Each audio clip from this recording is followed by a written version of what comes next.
Hey there everybody, and welcome to this video on 20 anxiety relief strategies. I'm your host, Dr. Elise Snipes. In this video, I'm going to walk you through the basic strategies that I use to address generalized anxiety in someone who comes into my office. Now, it's important to remember that every person is different, and every person may display their anxiety slightly differently. So this just gives you a general idea of tools and techniques that I might use. We're going to start out by looking at what I go over in the assessment or intake interview and how that relates to the symptoms of anxiety. Then we'll explore other things that I rule out or rule in that might be contributing to the person's symptoms. Then we summarize the typical interventions that I use when treating generalized anxiety disorder. And I finish up by listing 15 psychoeducational topics that I think are important for everybody to have in a foundation treatment program. If you're not familiar with some of these tools or techniques that I'm using, that's okay. I've linked to longer videos that I've done on each one of them in the notes to this video. So just scroll down, look at some of those videos, and you'll be up to speed. So let's start out with the intake assessment or the diagnostic criteria.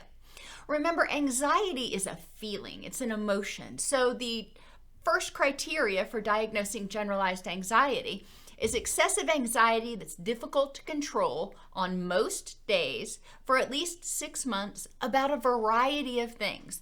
It's not about one specific thing, it's about a variety of things.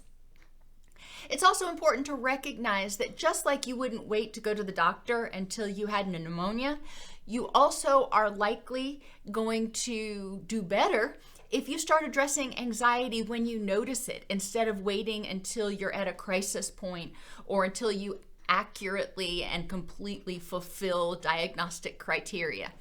Just because you haven't had it for 6 months or more doesn't mean it doesn't need to be addressed. So we start out with this first symptom, and I ask people about what triggers their anxiety, what causes them to feel anxious, what things do they think about when they're feeling anxious, and I make a list of these things as we talk. And then we examine those triggers for themes. Are they related to things like loss or abandonment or rejection or failure or loss of control? And we start trying to group them together a little bit to help the person get a better understanding maybe of where their anxiety might be coming from. Then I ask them about their anxiety vulnerabilities. Now remember, vulnerabilities are different than triggers. Triggers are things that kick off the anxiety response. Vulnerabilities are things that make people more likely to be triggered when they encounter certain stimuli. So being overcaffeinated, being unrested, being sick, being in a strange environment, all of those may be vulnerabilities for people's anxiety. And I go through each one very systematically. We look at physical vulnerabilities, such as being overcaffeinated or having low blood sugar, having poor sleep, being in pain. Then we move on to affective vulnerabilities. If the person's already feeling stressed out or overwhelmed about things, maybe they're just starting to feel burned out, then that may make them more vulnerable to react to things with anxiety. Then we look at cognitive vulnerabilities. When they are in a particular mood, perceiving the world as either optimistic or pessimistic, does that make them more likely to feel anxiety? And then we'll look at environment. Are there particular environments that contribute to their anxiety? Like I mentioned earlier, being in a strange place or maybe being in an environment where there's lots of activity, like your kid's preschool classroom or a very busy restaurant, as opposed to your home or the library. And finally, we'll look at relationship vulnerabilities, if you will. And that is people in the person's life that may make them more vulnerable to react with anxiety. Are there people that make the person feel on edge, that may contribute to them being a little bit more hypervigilant, so they're more likely to become anxious and notice, for example, micro expressions. After we go through the themes, the triggers, and the vulnerabilities, then we go to effective coping strategies. What is the person doing right now that helps them? Either a little bit, kind of take the edge off their anxiety, or maybe it helps them relieve their anxiety, even if just for 5, 10 minutes, 30 minutes. Those are things that we can build on, and that helps me understand the types of tools that might be effective for that person. The next characteristic or criteria for diagnosis of anxiety disorder is feeling restless, keyed up, or on edge. Now, this is different than anxiety. This is having difficulty sitting still. And this is a common symptom of ADHD. So the person may have anxiety, but they also may have concurrent ADHD or concurrent PTSD that is contributing to their sense of restlessness. So no matter how much of the anxiety that we treat, this particular symptom may continue to be present unless we also address it. So again, I ask them about what triggers your restlessness, what triggers your inability or difficulty sitting still, and are there any vulnerabilities that make it more likely that you will have difficulty sitting still or that you will feel more keyed up? A lot of these often overlap with the anxiety triggers, but it's still helpful to take a look at them. Then I ask them about their strengths and coping strategies for dealing with feeling restless or keyed up. What do you do when you have to sit still and you feel restless? Maybe it's in a staff meeting or on an airplane or something else. What strategies can you use that help you cope with that sense of restlessness and edginess? Muscle tension, sleep disturbances, and being easily fatigued are all additional symptoms, and they can all be caused by a variety of things. Muscle tension can be caused by poor ergonomics and pain, for example, that is completely unrelated to anxiety. So again, we can treat the anxiety and we can address the stress-related muscle tension, but if there's also muscle tension for other reasons, we need to pay attention to that too, because muscle tension is perceived by the body as a stressor, and that is going to trigger the stress response, which is going to make the person more vulnerable to anxiety. So I ask about different triggers for their muscle tension and what's an effective coping strategy, whether it's progressive muscular relaxation or massage or heat or stretching. What is it that helps them reduce their muscle tension? In terms of sleep disturbances, sleep can be disturbed for a lot of reasons. Your circadian rhythms can be out of whack, your hormones can be out of whack, you could be experiencing pain that is impacting your sleep. None of those are necessarily directly related to the anxiety, but they could be contributing to maintaining the symptoms. So I ask about what are triggers for sleep disturbances. For example, watching particular movies before going to sleep or checking their email before going to sleep, and what vulnerabilities exist for sleep disturbance. What things make you more likely to have difficulty going to sleep? And what are some effective sleep strategies that the person currently uses? Sleep hygiene is a big focus of early treatment for, dare I say, just about every disorder that I treat. Because when a person is sleep deprived, when they're not getting good quality sleep, it contributes to a whole bunch of symptoms, physical symptoms, cognitive thinking symptoms, emotional symptoms, as well as emotional lability and difficulty regulating their emotions. So sleep strategies are important, and I generally provide people in the initial intake a link to a video on sleep hygiene and a handout on sleep hygiene so they can evaluate their own sleep. And then if they're easily fatigued, why is this? Is it because they're not getting good sleep? Okay, that could be it. Is it because their nutrition is poor? If you're not getting good B vitamins, or if you're stressed all the time so your body can't use the food that you are eating nearly as effectively, or if you're eating foods that don't provide all the nutrients for your body to make energy available, then nutrition may be a cause of fatigue or a contributor to your fatigue over and above fatigue caused by poor sleep and being anxious or stressed out all the time. Tension can contribute to fatigue.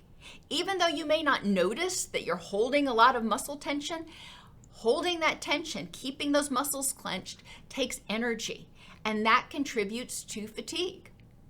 And finally, deconditioning. People who are anxious and people who are depressed often feel overwhelmed and exhausted because of life. So going to the gym, that's a pie in the sky thought. They feel like they barely have the energy to get through the day. They can't imagine mustering the energy to work out. But even deconditioning in terms of not being able to spend as much time cleaning the house or working on the yard, just doing regular activities of daily living may seem completely overwhelming. So they're not doing them. And after a period of time, the body loses its conditioning. It loses its stamina. The good thing is stamina can be rebuilt, but it's not something that comes back overnight. It's something that has to be gradually rebuilt. And what helps the person improve their energy when they're feeling fatigued? You may not be able to go from feeling completely exhausted to ready to go to the gym, but if you're feeling fatigued, is there something that can put a little pep in your step besides caffeine? And I ask people about music. Are there particular songs or playlists they listen to that can give them a little boost? Music can actually help increase dopamine and norepinephrine, which make energy more available to us. So music's one. Maybe deep breathing, or just getting up and moving around, or going outside into bright light. Those are all tools or techniques that help some people get a little bit of energy. Like I said, it's not going to be a panacea, but we want to look at any strategies that work for the person at least a little bit, and then we can build on those. 2 more criteria for anxiety disorder include difficulty concentrating or your mind going blank, and irritability. When you're stressed, when you feel anxious, you've got that fight or flight system going on. You've got your brain in rescue mode, if you will. So your brain is paying more attention to all the threats because it doesn't feel safe. It's paying attention to more things that are going on around you because it doesn't feel safe, which means if you're in an environment where there's a lot of distractions, maybe in a busy restaurant or even at work, if you work in a open area with lots of other people moving around, it may be more difficult to maintain your train of thought because you're thinking, and then all of a sudden your hypervigilance makes you go over here to pay attention to that person that just walked in, or over there to pay attention to Sally who just dropped something on the floor. And then you completely lose your train of thought. So it's important for people to recognize when they're feeling anxious, what environments, what situations, what conditions make them more vulnerable to having episodes where they can't concentrate or their mind goes blank, and what can help them. A lot of people find that in this particular situation, having noise canceling headphones on, sitting in a quiet environment at work, maybe at a carrel or in a private office, can help them focus more effectively. And what effective coping strategies do they have to help them deal with this difficulty concentrating and their mind going blank? Making lists is a big one. If they have a bunch of stuff to do at work, but they've got a lot of anxiety, it may be hard to remember, okay, what is it that I've got to do next? But if they make lists, that can help them keep track and follow along with what they need to do. And irritability is that sense of being short-tempered, if you will. And it's important for people to recognize what makes them irritable. Irritability is sort of, you can think of it as a mild form of anger. And anger, just like anxiety, is a response to a threat. When a person feels anxious, when a person feels exhausted, when a person feels vulnerable for some reason, then they're more likely to respond to any sort of outside input, especially stressful outside input, with irritability. It's like, I just can't take one more thing, go away. It's important for people to recognize that and recognize what their triggers are for irritability. When they're when they're anxious, what things tend to trigger their short fuse, if you will, and what makes them more likely to be triggered. For example, being too hyped up on caffeine, or being exhausted, or being in pain. Then I move on to ruling out. No matter how much work a person does on their anxiety and their thoughts and cognitions about their anxiety, if there are underlying physical issues or other mental health issues that aren't being addressed, there's only so much progress the person can make. It's important to recognize that people are not just a bunch of independent parts. Everything interacts. So if somebody's in pain, physical pain, that's going to trigger their stress response, which is going to make them more vulnerable to anxiety. In order to make them less vulnerable to anxiety, helping them address anxiety is great, but we also have to address that pain so the stress response system, the HPA axis, isn't always turned on. We want to rule out thyroid imbalance, hyper or hypothyroid, estrogen fluctuations, Lyme disease, nutritional deficiencies, food sensitivities, excess caffeine or stimulants, and that can come from the form of energy drinks or diet pills or other herbs that somebody may be taking that have stimulatory effects. Medication side effects. Some medications have in their list of side effects can contribute to anxiety. It's important to recognize that. When serotonin gets too high, for example, it can contribute to anxiety. Some people, when they start taking antidepressants, feel anxiety for the first couple of days because all of a sudden their body's being exposed to more serotonin than it was prior to taking the medication. Now, eventually it all balances out, but it's important to recognize that that is a potential side effect. Alcohol and benzodiazepine withdrawal also contribute to feelings of anxiety. Now, alcohol-related anxiety tends to be much shorter than benzodiazepine withdrawal. When you withdraw from alcohol, usually it's 2 or 3 days that the person experiences high blood pressure, increased anxiety, etc. And then things start to level out. I'm not going to say their anxiety goes away, but it levels out quite a bit. With benzodiazepines or anti-anxiety medications, it can take a lot longer for the anxiety to go away.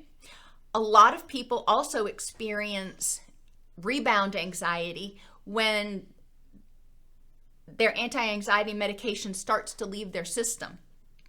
So if they're taking a short-acting anti-anxiety medication, it may start helping them feel better real quick.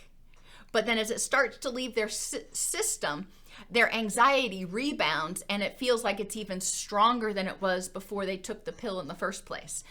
And it's important, if that's occurring, to talk with your doctor about whether there are more longer acting options that would reduce the rebound anxiety, or if there are other treatment options, which there are, in lieu of benzodiazepines. Pain, as I mentioned, can also contribute to keeping that stress response, that HPA axis, turned on, keeping the person hypervigilant. When you're in pain, you tend to be kind of guarding because you don't want to hurt anymore. You don't want to get injured anymore. And it can make people more likely to respond with anger or anxiety. So we do need to address pain, whether it's chronic pain like from fibromyalgia or intermittent pain like from frequent migraines. We still need to address what's going on. For people who have intermittent pain, they can also experience anxiety because they dread having another episode. For people with chronic pain, they can have anxiety related to the chronic pain, worrying that it's going to get worse and worrying that it's going to keep them from having the life they want. PTSD, post-traumatic stress disorder, has a lot of anxiety-related symptoms. However, people can have both generalized anxiety as well as PTSD. PTSD symptoms are focused mainly around triggers, reminders of the trauma, whereas generalized anxiety, the anxiety is about more things. But if a person has PTSD, they are going to likely be hypervigilant, which is going to make them more vulnerable to anxiety about a variety of things. Obsessive compulsive disorder has an anxiety component. People have these obsessions that they can't get out of their head, and they're worried that if they don't do X, if they don't engage in a compulsion, then it is going to end up causing bad things. Or they may just have this repetitive, intrusive thought that they ruminate on that contributes to their anxiety. And social anxiety. Remember, I said generalized anxiety, the person is anxious about a multitude of things. In social anxiety, the anxiety is specifically about being negatively evaluated by people. Can you have both?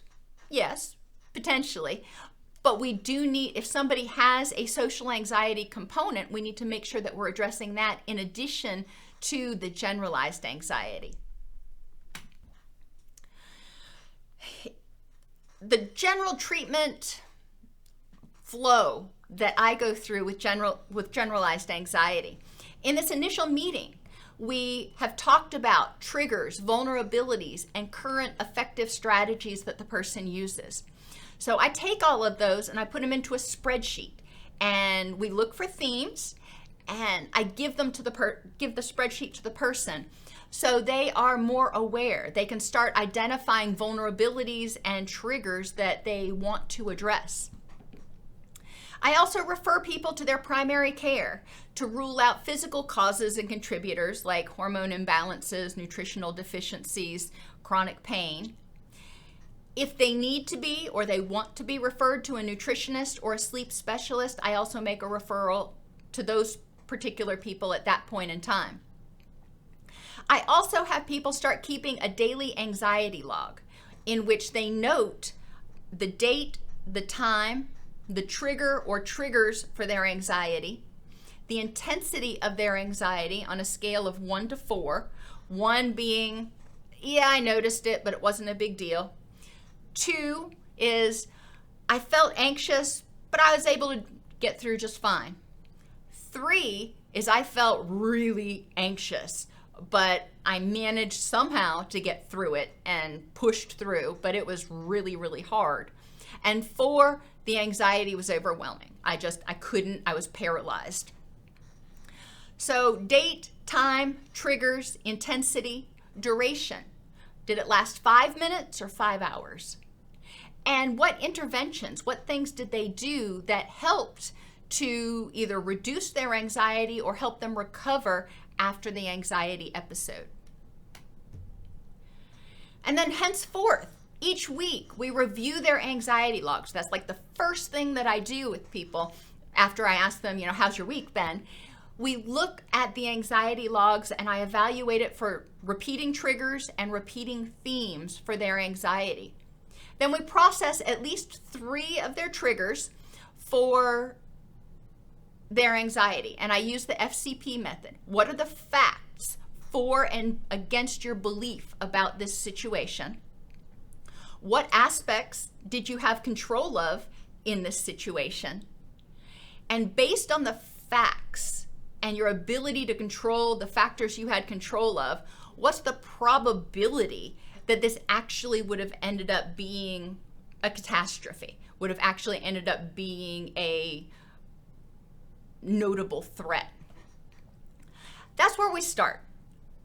A lot of times helping people move away from emotional reasoning into factual reasoning gives them a sense of new perspective and a greater sense of mastery over the situation. They may not feel like they can control it yet, but they're feeling like they have a better understanding.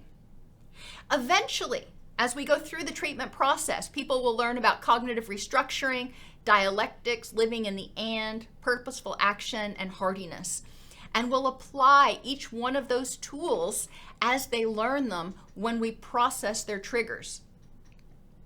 I also look at their anxiety logs for potential vulnerabilities, and I identify mitigation strategies, include setting and maintaining boundaries, assertiveness, and trigger management.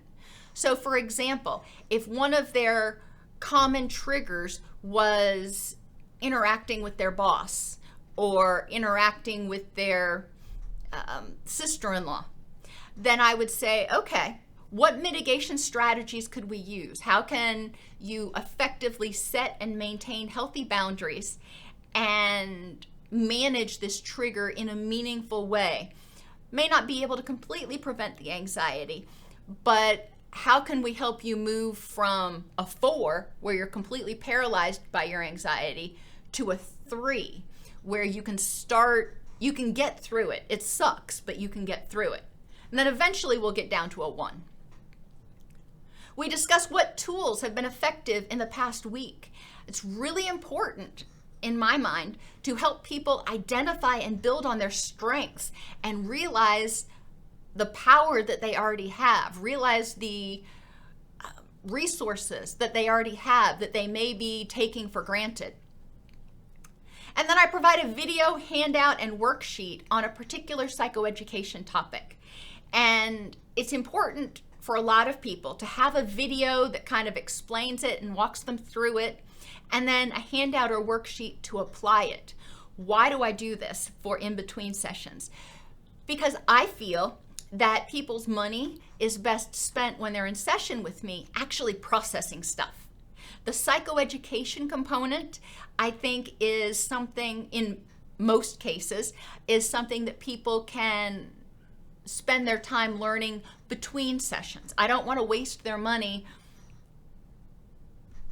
lecturing them when they could watch a video on it. I want to spend their time in session actually using what they've learned and applying the information.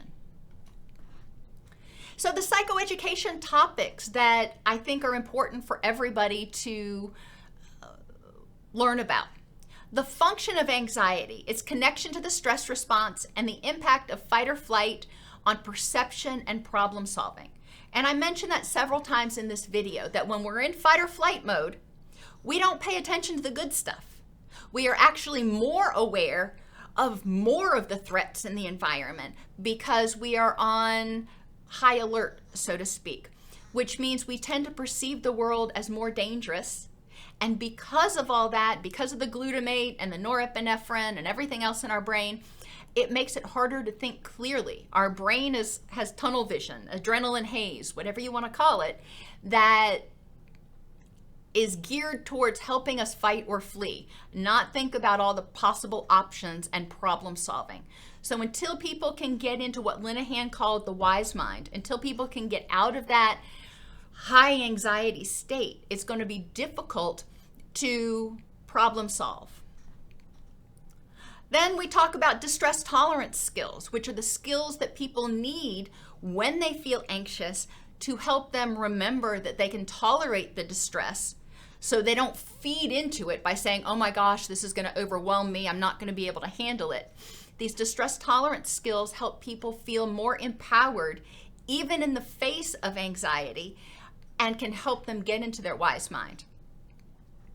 We talk about circadian rhythms and sleep hygiene because it's so important for developing new skills, for learning new things, as well as for helping the HPA axis, the threat response system, recover, that people are getting good quality sleep. Then I talk about nutrition and neurotransmitter support. What we eat is broken down to make neurotransmitters, to make hormones, to repair the body. So if we're eating like crap, we're probably going to feel like crap. A lot of people want to get straight down to the nitty-gritty of how can I improve my serotonin, my dopamine, my norepinephrine. And ultimately, everything is in a fine balance. So if one goes up, one happy chemical goes up, the other ones are likely going to go up too. But that requires a healthy diet. For example, making serotonin, to break down tryptophan, we need to have vitamin B, we need to have calcium, we need to have zinc, we need to have iron, we need to have tryptophan itself. And then to break down, it goes from tryptophan to 5-HT, then to break that down even more, we need even more vitamins and minerals. So it's important that people understand the importance of a healthy diet, but also understand the regular foods that they can eat to support their body's ability to make those neurotransmitters, like spinach and bananas and cocoa and tea and colorful vegetables. It's not anything that's really weird, wild, and radical. Next, we talk about mindfulness, the difference between focused mindfulness, so you're focusing on something like a candle flame, or open awareness mindfulness, where you're walking through a park, for example, and you're not focusing on any one thing in particular. You're just noticing, quote, everything as you walk down the path. That open awareness encourages you to be mindful, be in the moment, instead of thinking, instead of being in your own head. And then mindfulness in terms of the self-scan. Mindfully scanning your head, heart, and gut, so to speak. How am I feeling emotionally? How am I feeling physically? What am I needing emotionally? What am I needing physically right now? The next lesson is on compassion and loving kindness. Developing compassion for yourself as well as other people. A lot of times anxiety comes from fears of being rejected, fears of being criticized, fears of not being good enough. And sometimes that comes because your own inner critic is just harsh and hateful. So developing self-compassion, recognizing that it's okay to be imperfect, can be helpful to encourage people to move towards self-acceptance as opposed to self-abandonment. And loving kindness meditation is helpful to inspire compassion for others, even others that are being kind of difficult. The next unit or topic is cognitive distortions, what they are, their function, and restructuring them. Cognitive distortions include things like all or none thinking, mind reading, and catastrophizing, and over-personalization.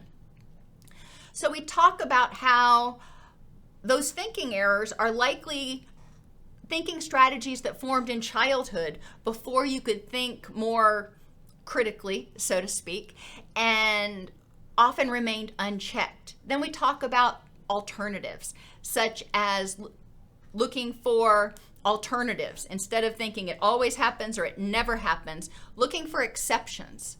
You know, when has this happened? If I say it never happens, is that true? Or are there exceptions? If I'm taking things too personally, instead of saying it's all about me or the person's mad at me or hates me, what are 3 other explanations for why they may have given you a dirty look besides you? You know, did they even see you, or were they caught in their own thoughts? Then we move on to optimism, and I have in here tragic optimism, because unbridled optimism can be just as unhealthy as unbridled pessimism. Tragic optimism includes an element of dialectics and living in the and. In tragic optimism, we recognize what is, but we have hope that it can get better. We recognize the good and the bad in the present, and we have hope that we can make a difference to move towards a more rich and meaningful life. Unit 9 looks at schema. Schema are our brain's cliff notes, our brain's shortcut to help us interpret what to happen. You have schema about everything. Stoplights. I'm assuming everybody who's watching drives.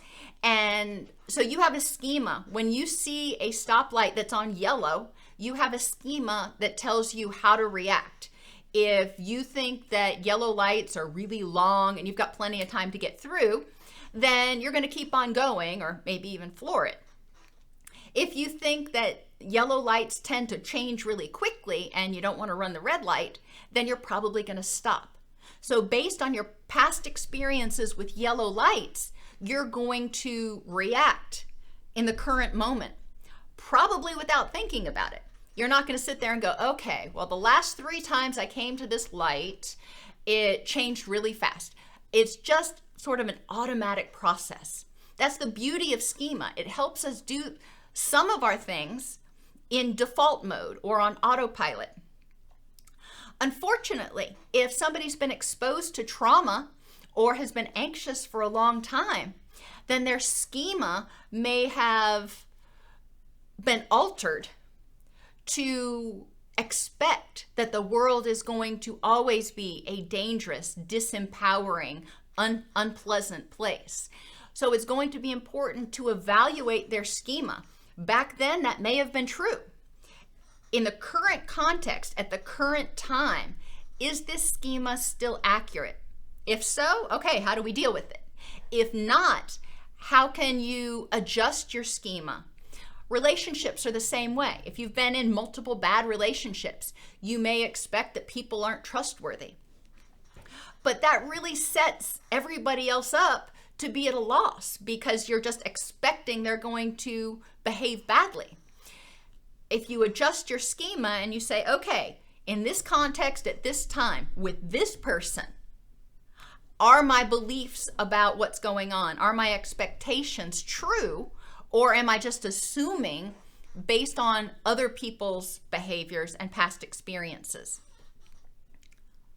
Number 10 is creating a rich and meaningful life vision board, helping people visualize what things are important in their rich and meaningful life. What things do they currently have that are important in their rich and meaningful life? And instead of using their energy, just holding on to anxiety and tossing it around in their hands like a hot potato, how can they instead use that energy to nurture the things that are important in their life? And what kind of a difference would that make? Number 11 is acceptance, purposeful action, and hardiness. Helping people recognize that sometimes life just sucks. It is what it is, so to speak. But using their energy purposefully, instead of using their energy to be angry about it and stew on it and pout, using their energy and saying, okay, can't change this situation, but what can I change? What can I use this energy for that would help me move closer to a rich and meaningful life? Number 12 moves into relationships and interpersonal behaviors. And I start out with setting and maintaining boundaries. A lot of times people feel anxious because they have never been taught how to set boundaries and maintain them. Other people have encroached on their boundaries and told them what to think or what to feel or criticized them for how they think or how they feel. And so learning how to set and maintain boundaries is really important to helping people feel empowered and safe in any relationship. In section 13, we talk about secure attachment, positive self-talk, and the inner child. So there's a lot there. Hopefully by this point in treatment, people's triggers and anxiety experiences are a lot less intense and a lot less frequent. So they have more time to spend on developing additional skills. But in order to feel safe, in order to feel loved, people typically need to have some secure attachments, including a secure attachment with self. feeling like you can be there to respond to your own needs. So we talk about what secure attachment looks like, how secure attachment is developed, how to use positive self-talk to enhance your secure attachment with yourself and to help heal your inner child that may have been wounded because of past things. In Unit 14, we talk more about the inner critic, because the inner critic is huge and contributes to a lot of people's anxiety. The inner critic may bring up past stuff. Remember back then, you failed, you're going to fail again, which can trigger anxiety. Or the inner critic can bring up anticipatory things. You think you're going to be able to do this, you're going to fail, and then this is what's going to happen, and the sky is going to fall. So getting that inner critic under control is really important.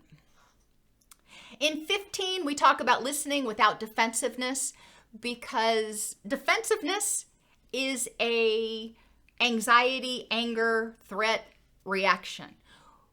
When people feel like they're being criticized, or when people feel like others don't necessarily agree with them, the automatic reaction for a lot of people is to feel threatened and to get defensive. So we talk about how to hear other people's opinions, maintain your own boundaries, and not get defensive. You don't have to agree with them, but it's important to be able to listen.